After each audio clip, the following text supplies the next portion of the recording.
If I gave you $86,400 every morning and said you must spend it all before the day ends, or lose it forever, how carefully would you use it? Now replace dollars with seconds.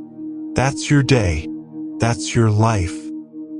Arjun was like many of us. Young, ambitious, always dreaming of a better future. He had ideas, he had goals, and he always said, "I'll start tomorrow." He kept pushing life into the future. He was saying, "I'll start waking up early, just not today. I'll call mom and dad, maybe this weekend. I'll work on that idea once things settle down." And each tomorrow became another excuse. He had time. That's what he believed.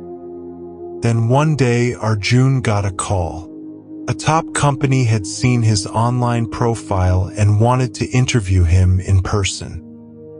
It was the break he had been waiting for. The interview was in another city, and the train would leave at 6:30 a.m. sharp. He packed his things the night before, but stayed up late watching a movie. He set his alarm and hit snooze 3 times the next morning. By the time he got ready and left, he was already cutting it close. He grabbed a coffee on the way, thinking he still have time. He scrolled through social media in the cab, replying to texts, watching a few reels. When he reached the station, the platform was crowded. The train had just started moving. Arjun panicked. He ran fast, but in the rush, his bag slipped off his shoulder and crashed onto the tracks. Inside that bag were the pieces of his future, his wallet, his identification, every document he'd carefully prepared, and the one thing that mattered most that day was his interview pass. The train disappeared down the tracks. So did his chance. He stood there, frozen, watching everything he'd prepared for vanish in front of him.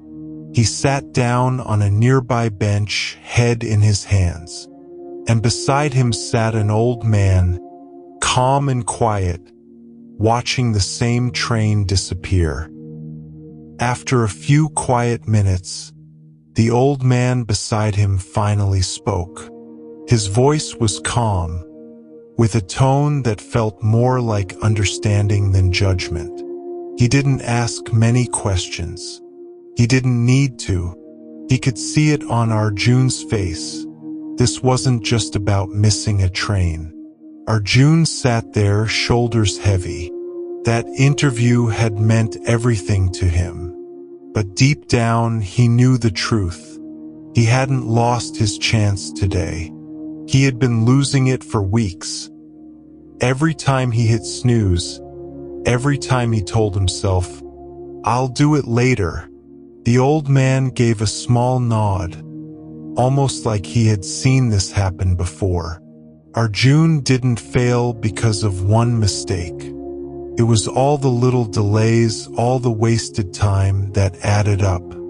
Today was just the day it finally caught up with him.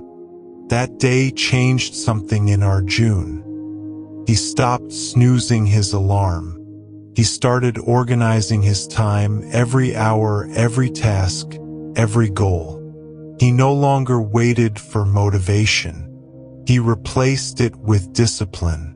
His phone became a tool, not a distraction. He worked, he learned, he grew. Years passed. Arjun didn't just land a job, he built a business. He didn't just find success, he found peace. But sometimes he still visits that station, not to catch a train, but to sit on that same bench, to remember the lesson that cost him a single opportunity but gave him back his life. And when he sees young people there, rushing, stressed, glued to their screens, he saw pieces of his younger self in them, the same restlessness, the same belief that there would always be more time. And in those moments, he was reminded of the truth he had learned too late. Money can be earned again, dreams can be rebuilt, but time, once it slips away, never returns.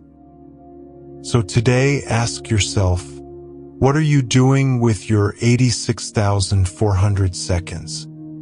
Time doesn't shout, it doesn't knock, it just passes. You don't have to do everything, but do something. Not tomorrow, not later.